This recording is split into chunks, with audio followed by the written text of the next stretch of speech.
Let me set the stage. It's a lovely summer evening here in Kansas City, Missouri, and despite the recent economic malaise the country's still crawling out of, the construction boom here has led to a series of soaring skyscrapers, each more luxurious than the last. The crown jewel, of course, is the Hyatt Regency. The 45-story hotel in the middle of Crown Center is the tallest building in the city, a title it's held since the building opened a little more than a year ago. The tea dance held in the lobby every Friday evening draws in thousands of people, dancing the night away on the lobby floor or on the 3 elevated walkways that overhang it. Unfortunately, you can't be there tonight. Now, as a member of the Kansas City Fire Department, you're working. That's the nature of the beast of emergency services, though. You want every weekend off? Go work on a cushy bank job. It's just after dinner at the firehouse. Maybe you're out in the truck bay or sitting on the pad talking about the upcoming Chiefs season under Coach Marv Levy, or lamenting the player strike that's derailed the Royals season. Or maybe you're in the day room, getting ready for a nightly card game, or watching reruns of Dukes of Hazzard. It's all coming to an end, though, as the tones drop on the worst night in the history of the state of Missouri. It's July 17th, 1981, and you're in for a very, very long night.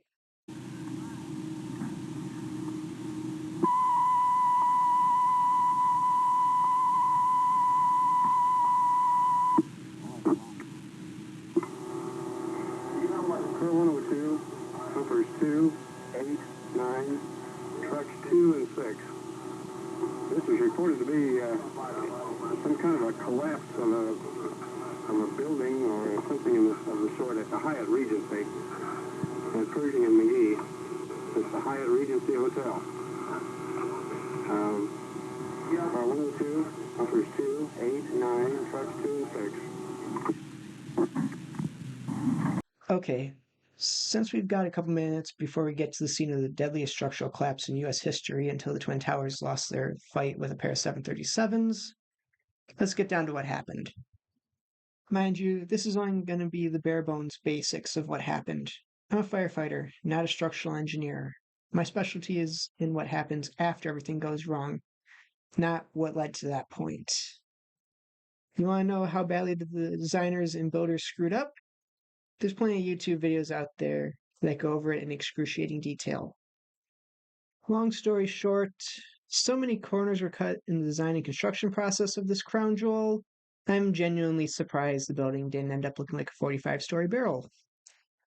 Remember that roof collapse that happened during construction back in 79?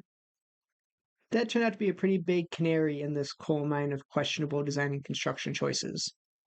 The biggest offenders are those 3 elevated walkways hanging over the lobby.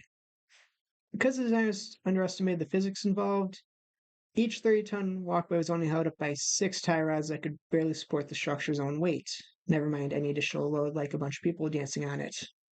To make things even worse, because the company providing these tie rods didn't want to pay to thread them the entire length needed for the project, the original plan of having the 2nd and 4th-story walkways supported by the same set of rods running from the 2nd floor all the way to the roof of the lobby was changed to 2 sets of tie rods, one going from the roof to the 4th floor and another running from the 4th floor to the 2nd. The end result? 60 tons of steel and concrete held up by 6 1.25-inch nuts. Before you ask, no one ever double-checked the math to see if this was actually structurally sound before the collapse happened. I assume I'm not going to shock anyone watching this when I say that on July 17th, 1981, at approximately 7:05 p.m., with those 2 walkways carrying almost 60 people between them, those 6 nuts holding up the 4th floor walkway finally gave up the ghost. Tearing through the boxcars they had been supporting, all 6 failed, leaving the walkway free to get its boogie on down at the dance floor. And since the 2nd floor walkway was still connected to the 4th floor, with no way to support itself, it and everyone on it got taken for the ride as well, whether they wanted to or not. That's the mess we're walking into. There were approximately 1,600 people in the lobby when those 2 walkways came down, and by the time the first 911 calls came in, about 150 were trapped in the rubble and another nearly 200 walking wounded were stumbling outside. First thing you're going to see as we pull up to the scene is that mass humanity streaming out into the parking lot. Now I always sucked at those how many jelly beans are in the jar contests, but by my count, there are at least 1,000 people outside. Some are wounded, some are still trying to process just what the hell they witnessed inside, and all of them are scared out of their minds. When those walkways dropped, fight or flight instincts took over, and they went running for the nearest exit, wherever it led. This would have been a chaotic mess for any city to manage. Fortunately, though, the Kansas City EMS system caught about the only break the city was going to get tonight. A little over a year ago, the 5 private ambulances in the city had been consolidated under the Metropolitan Ambulance System Trust, better known as MAST, and they had also all been upgraded to advanced life support standards across the board. This meant that all 14 ambulances operating at the start of the incident not only had paramedics already on board, but they were used to working together, and they had all the information running through one central dispatch center rather than the game of telephone that would have happened even a year prior. Speaking of dispatch, in another stroke of luck, head dispatcher Jack Morris had just finished training the staff on ICS disaster protocols not days before. As much as we like to complain about them, this time the radio weenies were on the ball. Don't believe me? Go ahead and look up the radio dispatches from the night and take a listen for yourself. Within minutes of the first dispatch, not only were all area hospitals already on standby to take patients and multiple ambulances already on the way, but you had supervisors like Alan Askren and Steve Thomas already in motion going to the scene. They'd be 2 of the many unsung heroes of the story, as Askren would end up in charge of outside triage in the hospital's front lawn, while Thomas would be the communication officer coordinating all those ambulances once they were on scene. I know all this stuff sounds like minor things to those of us in the business now, but back then, they were revolutionary for their time. This is still the era of Gage and DeSoto in the EMS world, where EMT basics are glorified bandage placers, and paramedics are still having to play Mother May I with the hospitals to give people oxygen.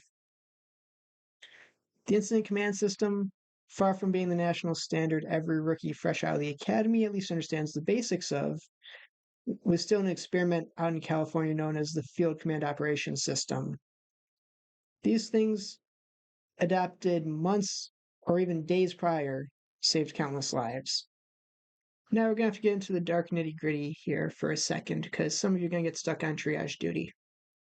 Not many of you, because this is the 80s and firefighter EMTs and firefighter paramedics are still on the endangered species list, but enough to make it worth a couple minutes. Now go grab some triage tags from Askren, and I'll explain what the colors are. First up is red. Critical or urgent? Simply put, if they don't get medical treatment in the next hour, they're not living to see the sunrise tomorrow without a lot of luck. If they aren't alert, can't follow commands, have trouble breathing, or uncontrolled arterial bleeds, they're going to be stuck with this tag. They're going to be given the priority on all medical supplies, and ideally, the first ambulance out of Dodge. Up next are yellow, delayed response. If reds are at death's door, these people are at his driveway. They can afford to wait a few minutes while the criticals get shipped out to ER, but we're still going to want to take them to the hospital in case things go south. Basically all head, chest, and abdominal injuries that are alert and conscious with good pulses and respirations, and no obvious uncontrolled bleeding.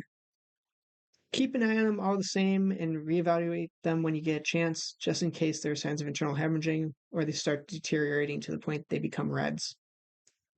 On to greens, minor injuries or walking wounded. Your run-of-the-mill sprains, twists, and minor fractures, assuming they're even injured in the first place.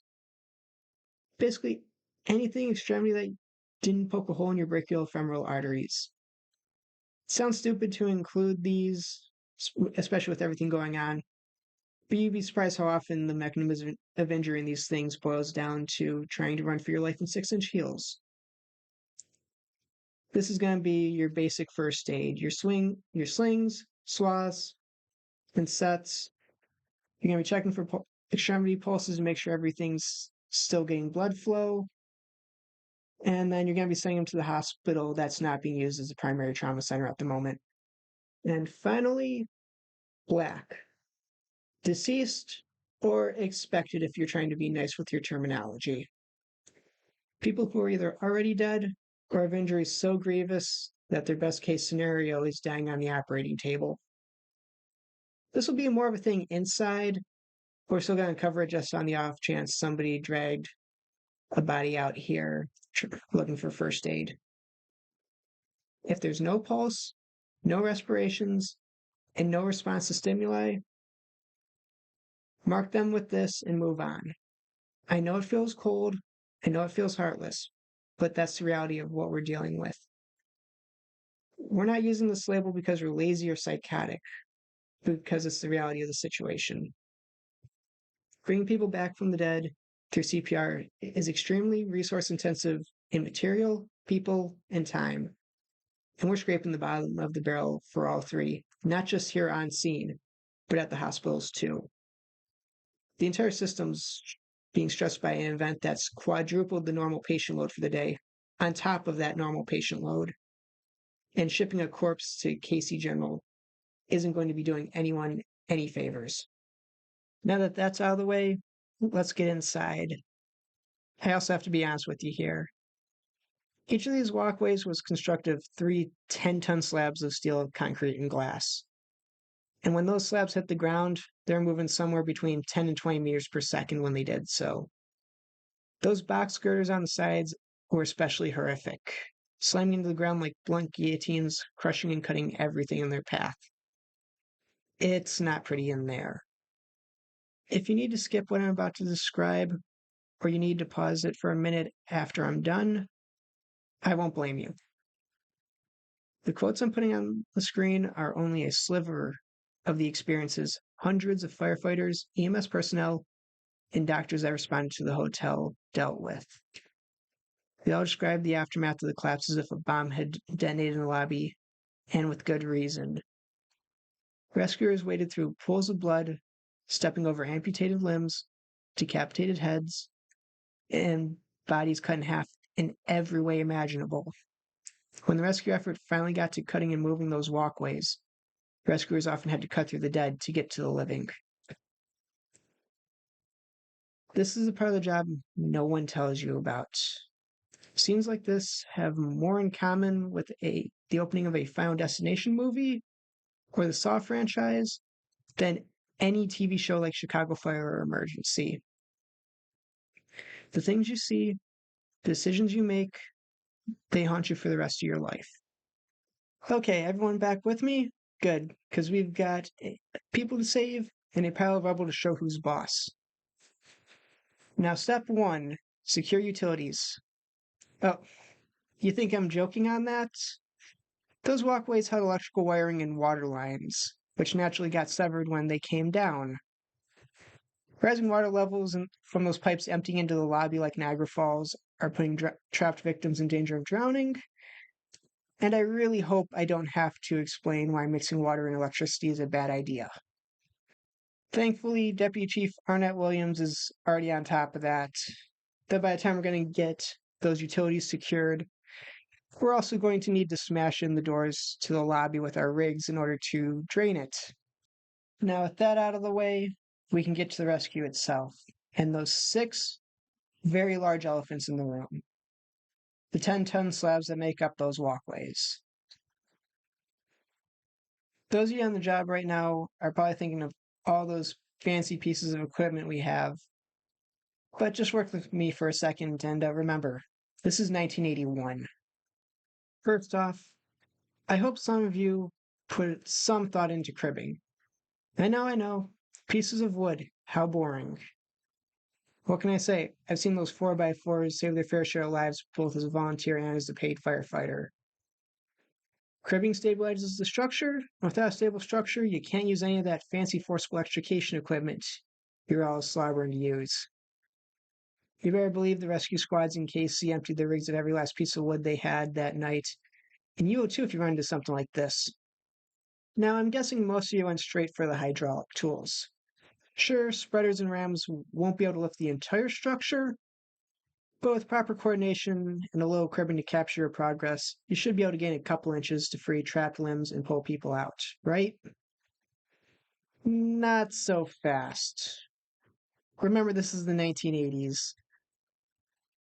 Hydraulic tools are absolute beasts that in practice require two people to operate, and they have half the power of what they do nowadays. Not to mention, you need to keep that portable pump feeding them both fueled and outside the building, lest you add CO poisoning to the long list of things going wrong at the moment. Trust me, KCFD brought every last Hearst tool they had in the department to the scene, along with all their hand jacks, and they still couldn't make those things budge. Okay, so what about airbags? Those little black squares of vulcanized rubber that can lift 10 to 30 tons with only a single SCBA bottle's worth of air. Again, it's 1981. Airbags at the time were those medium to low pressure giant pillows that could lift 1 ton, maybe 2 if you were lucky, so no dice. Okay, on to plan C. If we can't lift one giant piece, we'll cut into smaller pieces. Now, before you go running off for the K-12, let me ask you one thing. How many of you have concrete blades on your saws? I'm willing to bet that 3/4 of you didn't even realize that was a thing before I mentioned them. Go look on your blades. They're either going to say wood or metal, most likely, if they're composites. Try to use those on concrete, and you're just going to turn the K-12 into a couple $100 paperweight when the blade either frags itself or grinds itself into nothing in the middle of your first cut. Now, my department has one of those fancy industrial diamond blades that's good for just about any material known to God. I've also never used it because we have exactly 2 for the entire department, and they each cost more than my entire shift makes during the day for salary. And I'm not even going to entertain anyone who seriously proposes chainsaws for this. There are far easier and less painful ways to get a medical retirement, people. As you can see, Chief Williams was in a bit of a pickle. Nothing in the toolbox was working. So he made arguably the best decision he could have in the moment. He swallowed his pride and called for help. If you're asking from where, well, remember what I said earlier. The city's in the middle of a construction boom, and all of those companies have an immense amount of equipment, both for putting buildings up and taking them down. The call quickly went out to the emergency contacts for all these companies to bring whatever and whoever they could to the Hyatt Regency. And boy, did they deliver. Concrete saws, cutting torches, jackhammers, portable generators, seam lighting. These companies dumped their entire stockpiles into the KCFD's lap, free of charge.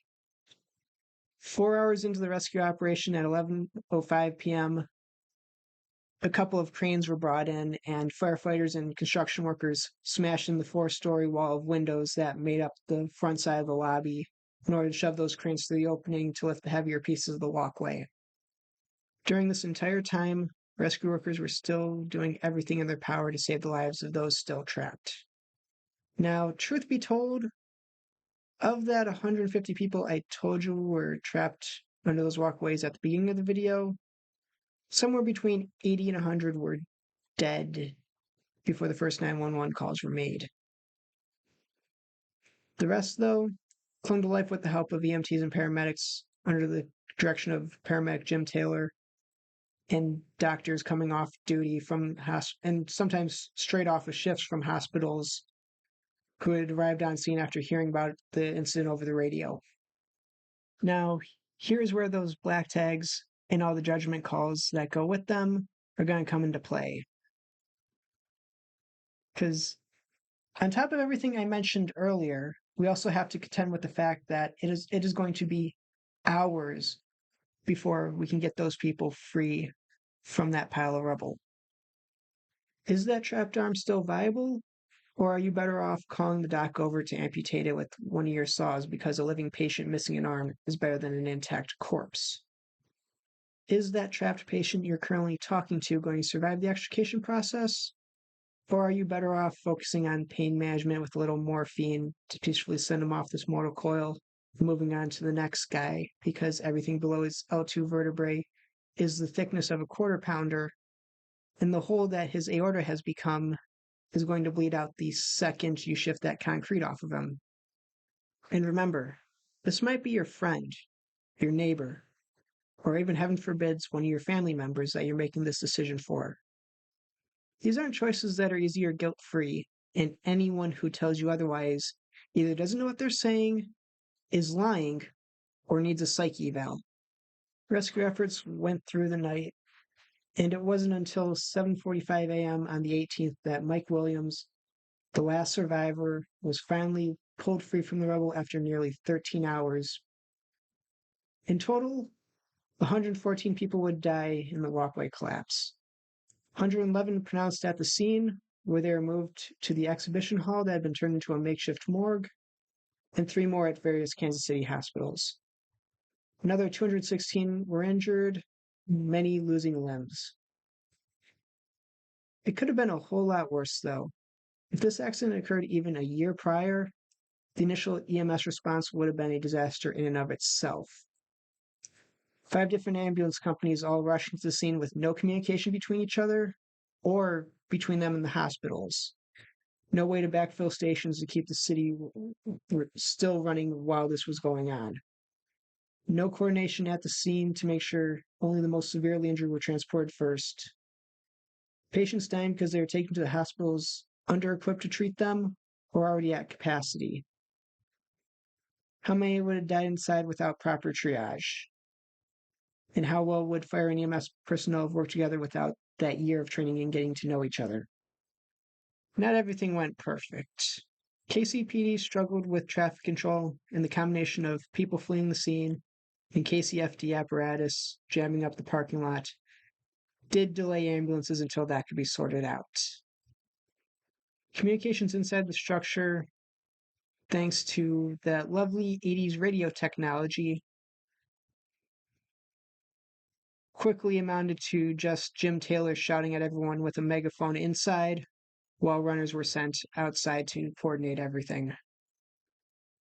Lift flight, the local air ambulance, wasn't part of MAST at the time, and by all accounts, their crews were doing their own little thing on scene without any coordination with the triage officers or dispatch.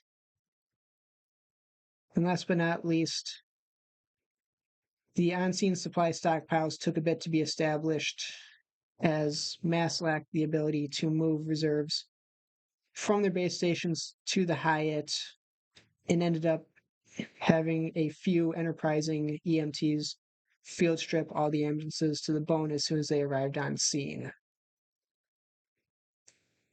These issues were all minor inconveniences, though, sorted out by quick-thinking personnel on the scene and at dispatch. Runners were quickly put in place to fill in for radios, and staging areas made by supervising the field were quickly established and supplied. Even the issues with the air ambulance crews was only minor, and was sorted out after the fact by including them in all future disaster plans created in the wake of this tragedy. Before I sign off, I just want you to think about a few things. Think about the buildings you have in your response district, those high occupancy structures, those assemblies. Sure, we all like to think that they're well built, but what if they collapse? Does your department have an incident plan, even a general one? What equipment do you have? How well is it maintained? How well do you know how to use it? Do you know where your help's coming from? Both your mutual aid companies outside your jurisdiction and local businesses like those construction companies in Kansas City. How well is your relationship with those mutual aid companies and your local ambulance services? And how well do they have their stuff together? And remember, we look at Kansas City and other incidents not to Monday morning quarterback or to tear them down to make us look better. We do it to learn, to make sure we don't have to go through the same growing pains they did, and so that when disaster strikes, others may live.